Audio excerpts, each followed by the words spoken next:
Welcome back, everyone, to another week of Collective Consciousness.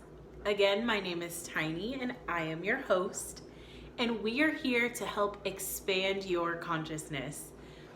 So usually right about now, I go ahead and recap what we did on last week, which was we brought everything full circle that we've talked about so far. If you did miss last week, be sure to go ahead, like, and subscribe to this channel and ring the bell so you can get future notifications and you don't miss anything else. But if you did miss last week, just go ahead and there's a link down below. Click the link and it will bring you right to that video. For this week, we're going to be talking about something very exciting. I'm super excited for this juiciness that we have this week. We are talking about quantum physics. So we're gonna get a little scientific, a little intellectual, if you will. I've never been good at accents, but you know, don't make fun of me, okay? We are going to talk a little bit about quantum physics and how it relates to consciousness and how you can apply that in your everyday life. Now let's cut to a video called The Double Slit Experiment by Dr. Quantum.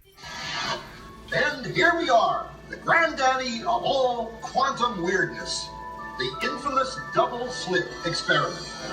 To understand this experiment, we first need to see how particles, or little balls of matter, act. If we randomly shoot a small object, say a marble, at the screen, we see a pattern on the back wall where they went through the slit and hit. Now, if we add a second slit, we would expect to see a second band duplicated to the right. Now, let's look at waves. The waves hit the slit and radiate out, striking the back wall with the most intensity directly in line with the slit. The line of brightness on the back screen shows that intensity. This is similar to the line the marbles make. But when we add the second slit, something different happens. If the top of one wave meets the bottom of another wave, they cancel each other out. So now there is an interference pattern on the back wall. Places where the two tops meet are the highest intensity, the bright lines, and where they cancel, there is nothing.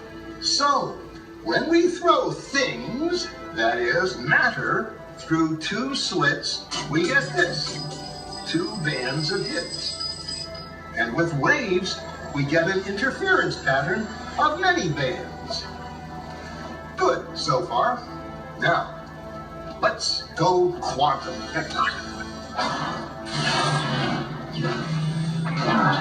An electron is a tiny, tiny bit of matter, like a tiny marble.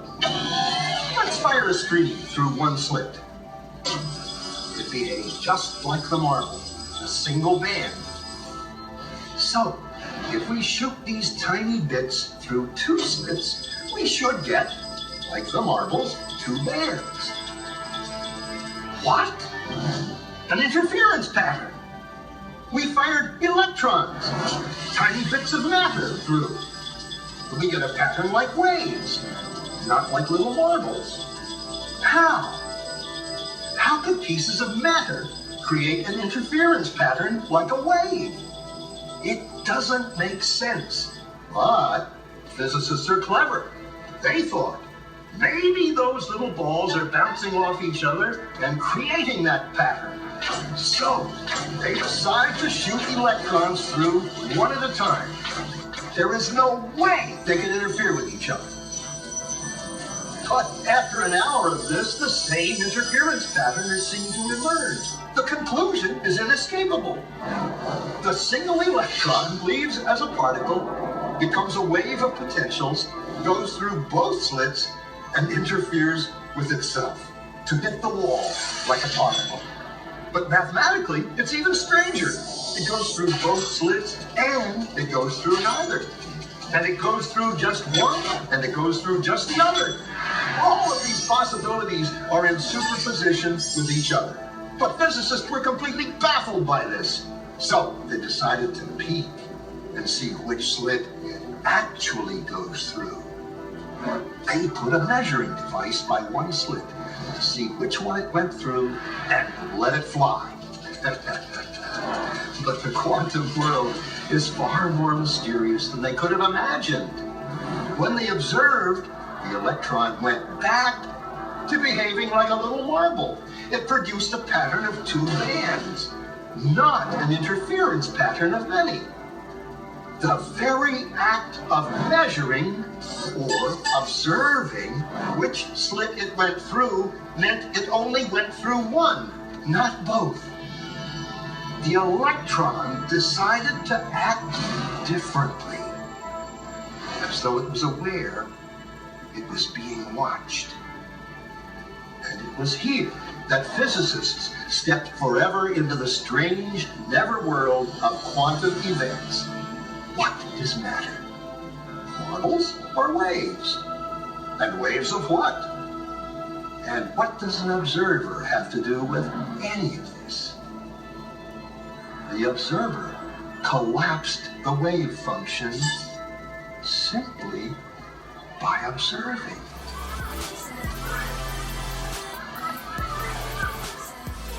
I have two special guests here to examine this experiment.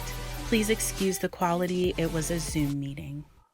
All right, everyone. I wanted to go ahead and introduce these lovely two ladies here. First, I have Tui, and then I also have Chantal. I will have them go ahead and introduce themselves so you guys can get to know them a little bit better. Tui? Hi, my name is Tui. I am a student. I am a junior in college.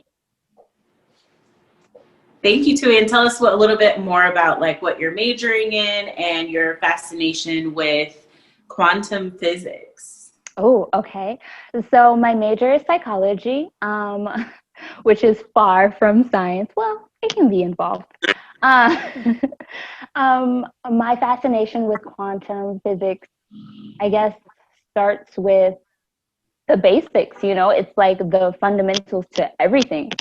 So if you want to like enjoy life, if you want to enjoy and know more, like why not start with the basics?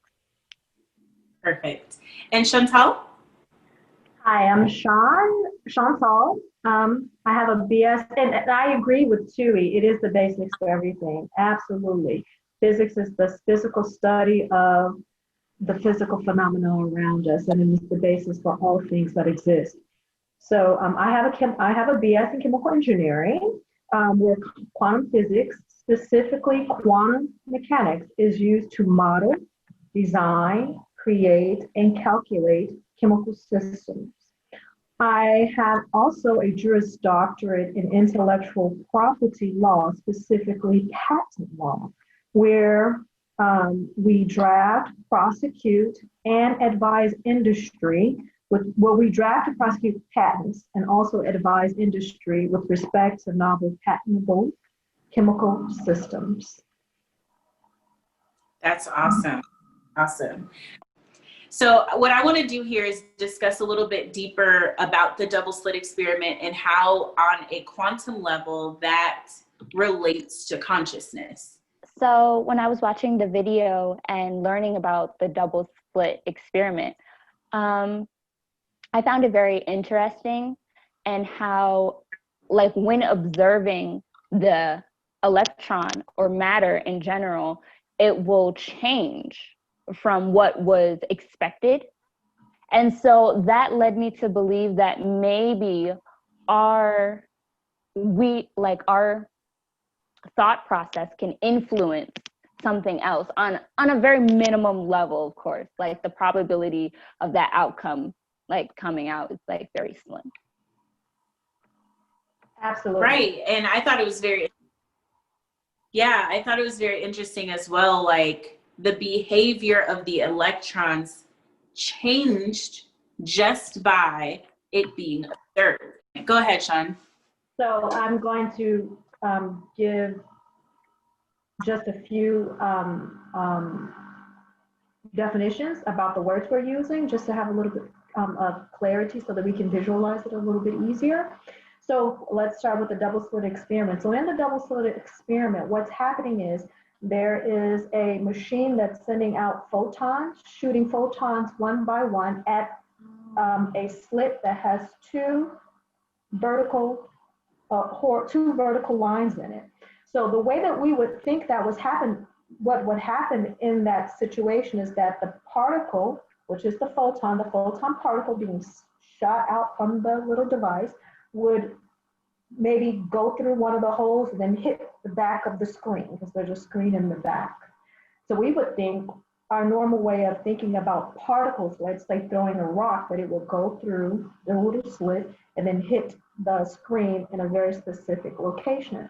But that's not actually what's happening. What's actually happening is that a photon particle, which is a massless quantum measure of electromagnetic energy, and quantum just means a little packet, a little value. So it's a massless quantum measure of electromagnetic energy, and it travels towards the strip that we just talked about with the two slits in it, and it then quantumly acts as a probability wave. So waves are what we define as an energy, but a particle would be an actual mass, matter. And so this is why there was this unusual observation of trying to say, well, this thing is a particle. Why is it acting as a wave, as energy would act? So as the photon approaches the slits, wave, and so it passes through both slits simultaneously. Right. Not just one, which we think will happen in the particle, but both slits simultaneously. And then on the other side, it collapses the wave function psi, which we also call the wave probability, which goes back to what Tui was saying about the probability of something happening. So as it approaches the slits, it goes through the slits as a probability wave, and then it comes out on the other side, collapsing the wave function, which is the probability wave, and then it lands on one specific spot as a particle, right? A particle, which equals, where it lands equals the addition of all possible probable spots it could have landed. And so this winds up equaling what we call it creates a band across the back of the screen, creates a band of wave interference pattern. It creates a wave interference pattern band. And so then you wind up observing, as you see in the video, that's why you wind up observing the bands, even though the two slits, you wouldn't think that you would have a band on the outside of the screen towards the edges, because the slits are in the middle. But that just means that there's no probability that that photon will end up in that location. So where you see the bands the darkest is where you have the highest probability of the particle ending up. And then when you have where it's the thinnest and the lightest bands, that's where the probability is the lowest that the particle will end up once the wave function collapses. So that demonstrates, that experiment was able to demonstrate how energy, which is light photon, that's light photon energy, functions as both a particle and wave at the same time. I just wanted to ask you guys a question. Are you guys familiar with the information paradox? I am not. Okay. Sean, are you familiar with Yes, go ahead and okay. tell us, please. So I just wanted to go ahead and explain that the information paradox states that information is indestructible. Just like Einstein said, energy can be created nor destroyed. So same with information. Knowing that energy can be neither created nor destroyed, it has to be transferred and transformed. And so can be neither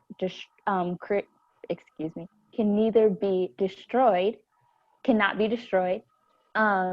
So that explains that we have to change our mindset in how we look at information, because our minds can sometimes not process the information. So looking at the double slit experiment there, can go ahead and, how we were saying, how our thought process can like maybe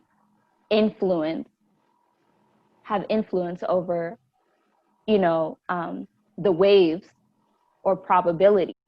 I'm trying to correlate the information paradox and how it can be related to the double slit experiment. Very good point about the information. So I'll make a statement on the information, then I'll move back to the about electrons as far as um,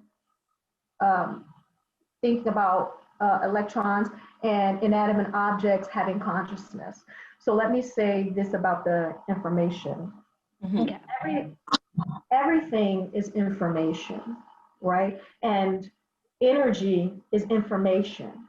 And information allows the system to know what's occurring in the system and how to respond inside of the system or on the environment outside of the system. Okay, so I'll give you an example. For instance, sight. Yeah. We have apparatus, our bodies have apparatuses to be able to detect certain energy phenomena, right? This helps us to survive in our environment. So for instance, sight. We receive electric waves or electromagnetic waves and a certain bandwidth that allows us to, that bandwidth hits our eyes tune that signal down, and then it interprets what it is we're seeing, right? So what our apparatus and our eyes allowed us to do was to observe a particular bandwidth of electromagnetic energy, and then tune that down to a discernible visual that we can understand, that we can interpret based on our prior experiences. So we've been building up this experience of what a tree is, what color green is, what a rock is. We've been building it up since we were born.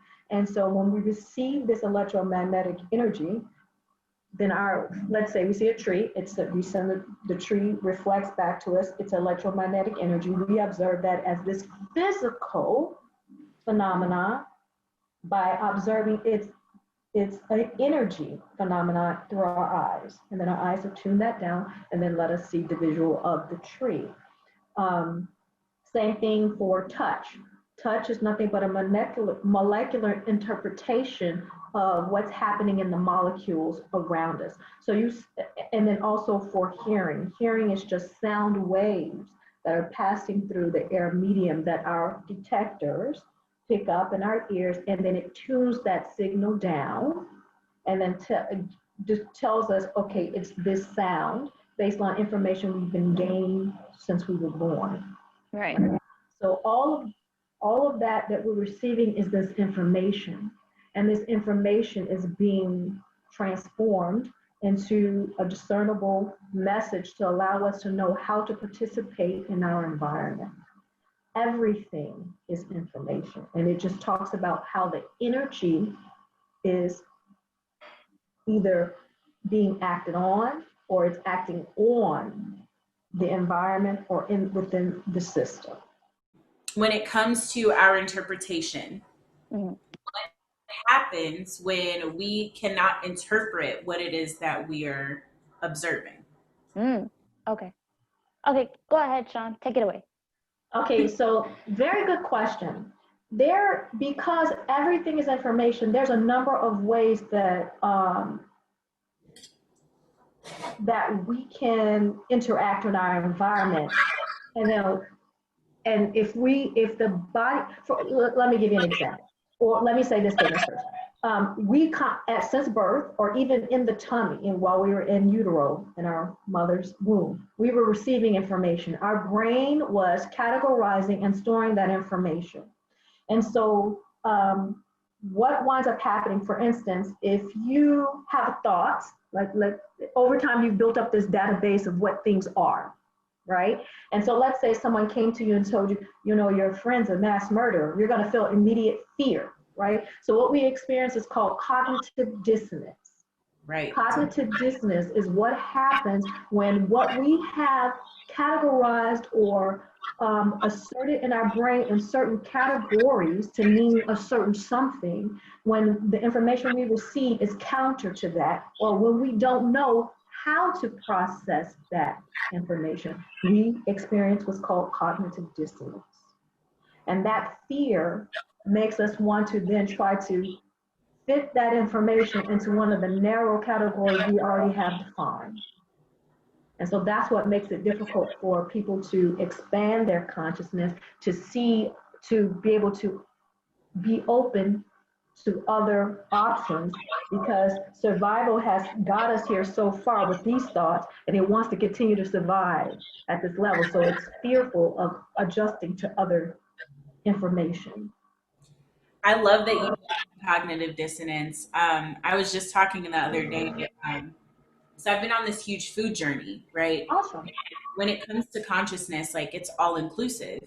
And one of Absolutely. the things that I really realize is that there's a huge cognitive dissonance in our society regarding the foods that we eat.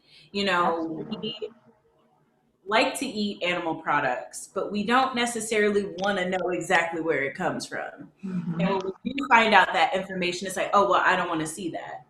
But you're eating it, you know? And that's one of the biggest, I feel like, situations that we experience on a day-to-day basis. Like, you don't want to see what's happening in the slaughterhouses. You don't want to see what type of living conditions these animals are living in. You don't want to see what's going on medically or health-wise with the animals that we're consuming, because you don't Mhm. want to correlate that in your mind to, oh, that's what I'm putting in my body, you know? Exactly. I am So one of those I'm really people. glad that you brought that up. Exactly. Because remember, the information, everything is information for evolution, for survival, for the system to continue to grow and exist, right? So hearing information about what they're doing, the cruelty that could be happening to another animal can be very stressful for our systems. Mhm. So then our brains will automatically want to ignore that so that we can maintain a certain psychological stability, Mm. right? And security. So that other thing didn't stop existing. We just want to ignore it, Mhm. right? What they call that um, um, selective ignorance, something like that. Like you want to remain ignorant of that thing. So I absolutely, and that point would be the point to why it's so difficult to understand. Like when they saw the results of the double slit experiment, where it showed how everything around us for mass matter participates not only just as mass matter, but also as energy. It was Mhm. difficult to conceptualize that because that's not what the science had been telling us over the years. So Right. um, for a person to understand that if that photon existed as both mass matter and energy at the same time, that means you exist as mass matter and energy at the same time, right? If energy moves, interacts in our environment or in chemical systems based on its micro, and micro being its subatomic level, its micro and macro qualities, right? If energy participates or a mass matter participates in its micro and macro, based on its micro and macro characteristics, right? Then you participate in your environment based on your micro and macro characteristics, because you are made up of carbon, hydrogen, nitrogen, oxygen, and a few other main elements on the periodic table. So you, at the basis of you are a quantum phenomenon participating in a quantum environment, So right? let's talk about what that means. Like, what does that mean? Because we have both macro and micro attributes Mhm. to our physical makeup. How does that relate to like practical everyday life?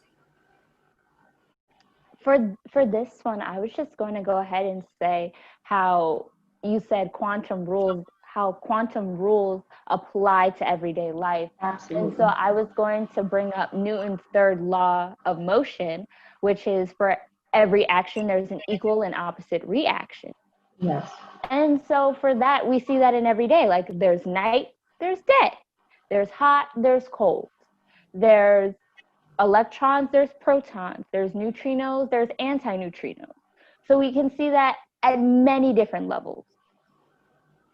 Right, because there's a balancing of the system. In a system, because you cannot destroy or create energy, right? And everything is energy. There's always a balancing of that energy. So to the point about it being what we see in our everyday lives,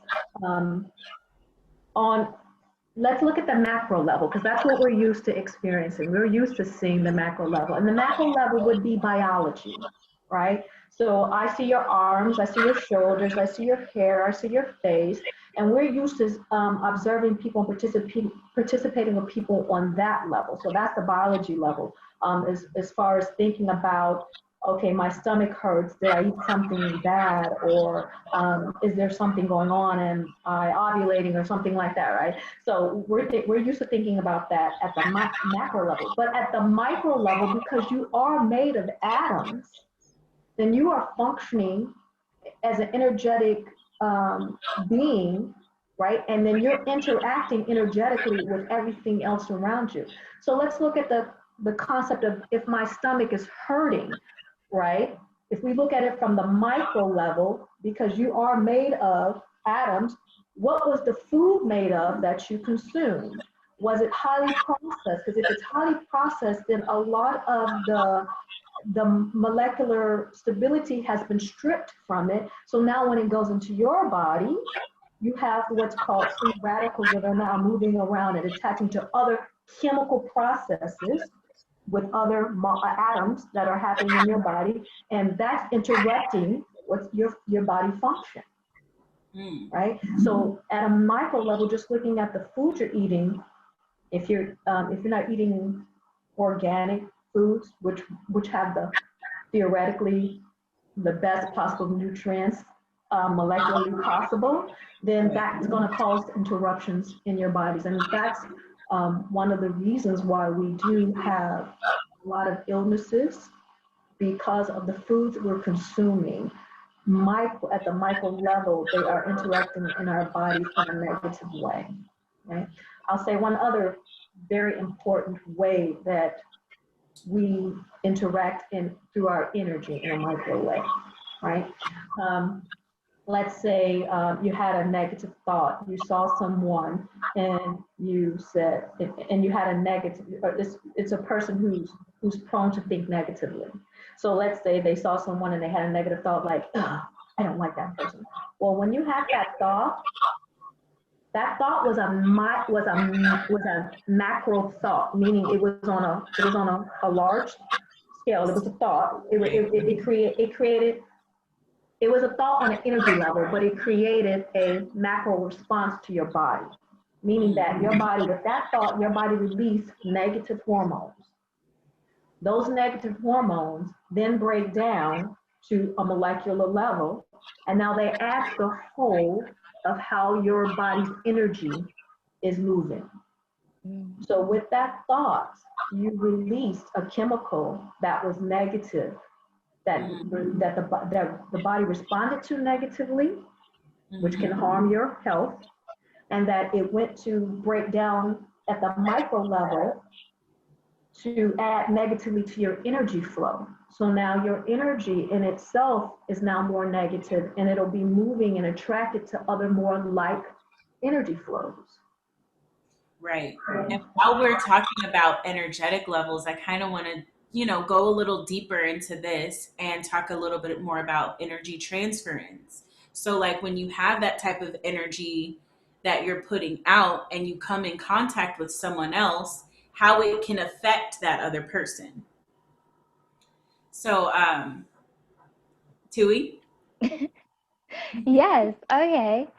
So, as Sean was saying about how those things can, like, they can break down and then affect you. It can affect someone else as well. So you ever like go into a room or you meet somebody and you're like getting negative vibes from them and you're just like, ugh, I don't need that. Like, no, thank you. So I feel like that in that way, that's energy transference. And maybe from that, just picking up that type of feeling and you're just like, ugh.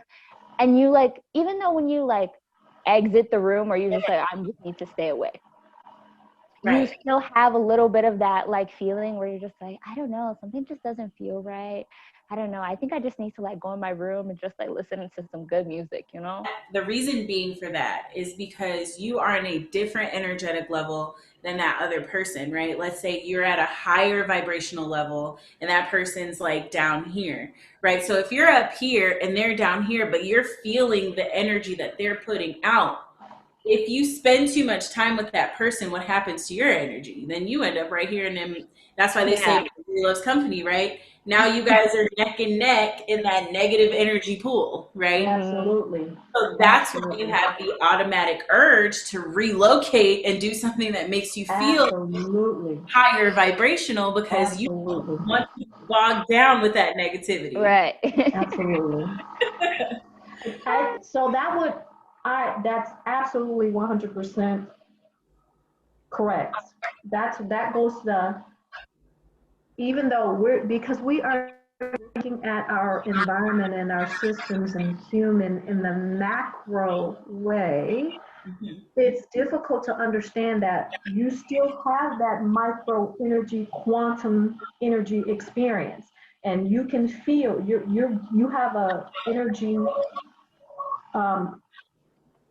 like say realm around you, and as you move through your space and your time, you are affecting other people around you with your energy, and they are also affecting you as well.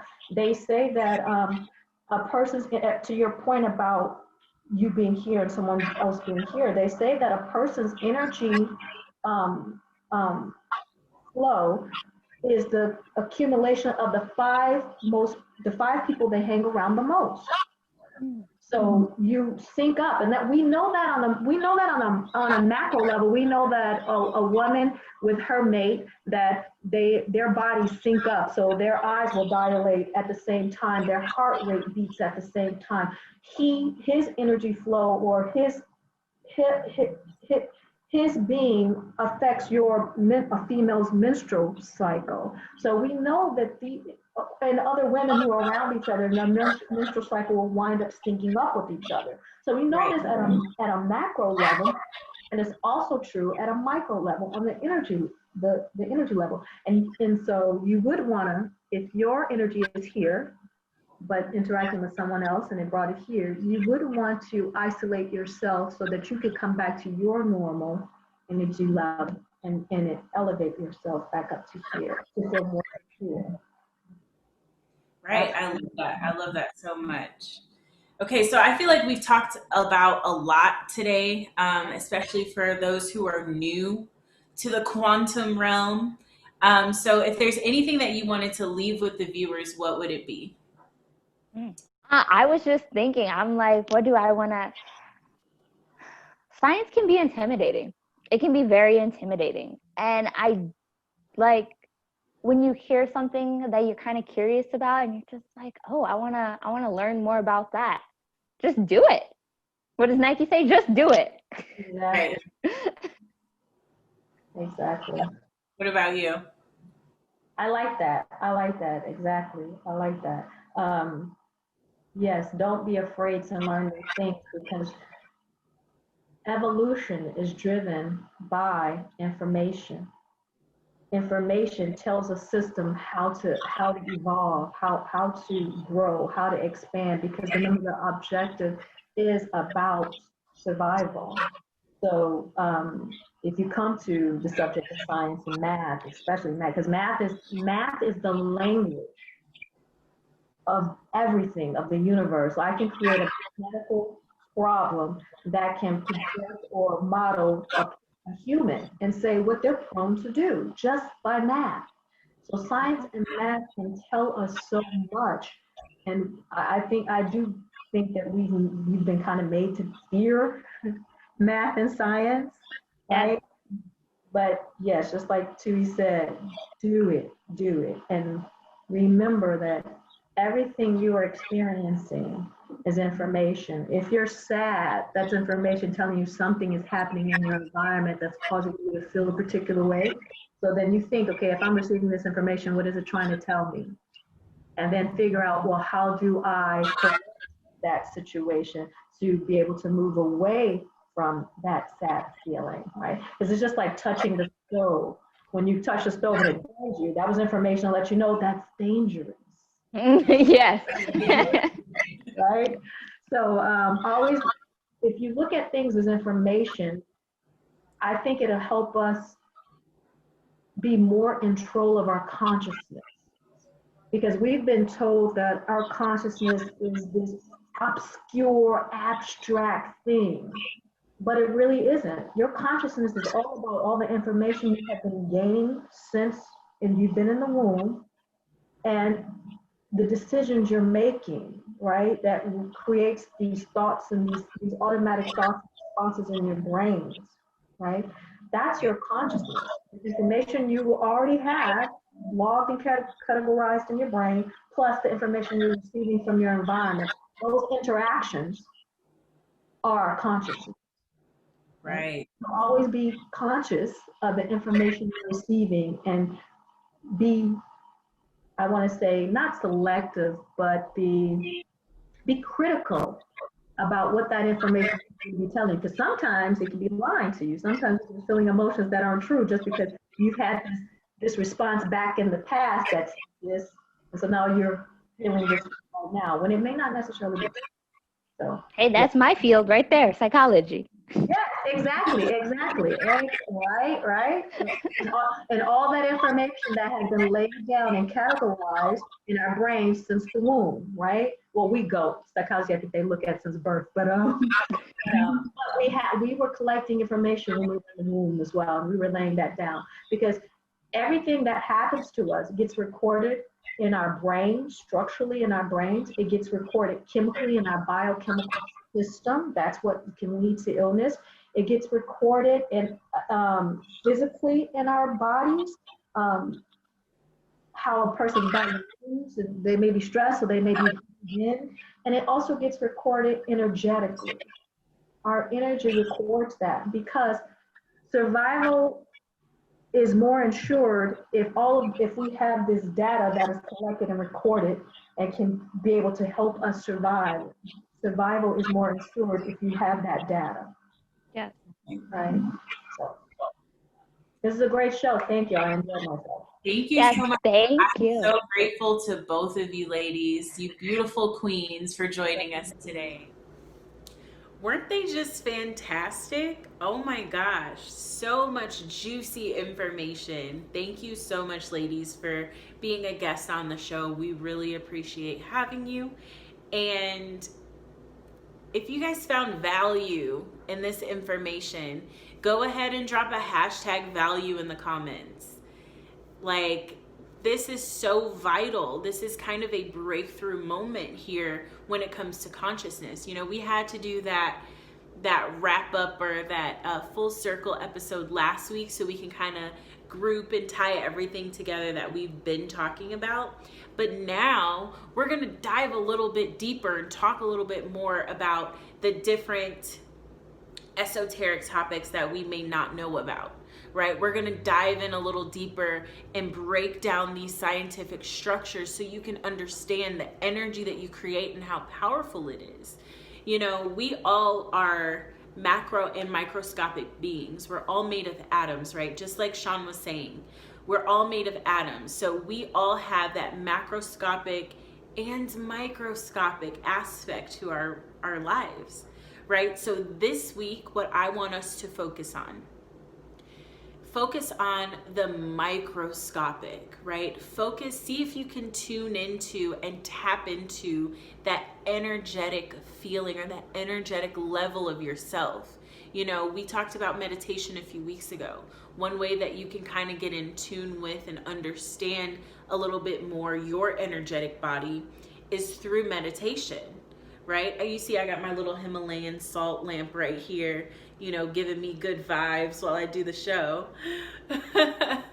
But, and I got my little crystals, my little selenite. You know, I'm sitting here and I try to create a positive environment energetically around myself. You know, what are some things that you do to create that positive energetic realm or aura around you? What are some things that you can do or can contribute? You know, do you start to feel those weird chilling feelings that Tui was talking about when you're around someone that's a little negative, or when you're vibrationally different from someone else? Can you feel that? Can you sense that? Start paying attention. Look at the people that you surround yourself by. Are they elevating your vibration, or are they snuffing you out? Not stuffing. Is it almost Thanksgiving yet? Because I've been talking a lot about food lately. But anyway, are they snuffing your vibration out, or are they enhancing it, right? Take a very critical and, I would say, observational look at the people around you. And what do they do for your energy level? Is that energy transference positive, or is that a negative energy transference, right? Start to pay attention and become aware of these types of things that are happening around us. All right, that is all I have for us for today. If you, like I said, found value in this, go ahead and drop that hashtag value down in the comments. If you have any questions, feel free to add those in the comments. If you like this video, go ahead and hit that like button. If you think someone else can benefit from this video, hit the share button. And if you like this type of content, go ahead and hit the subscribe button. We'll see you again next week. Thanks so much. And we'll talk to you soon. I want you guys to do something with me. I do it at the end of the show every time, okay? Okay, what do? We stand up? Asè Asè. and Namaste. Namaste. All right, let's do it together. Ready? Okay. Count to 3. 1, 2, 3. Asè. Namaste.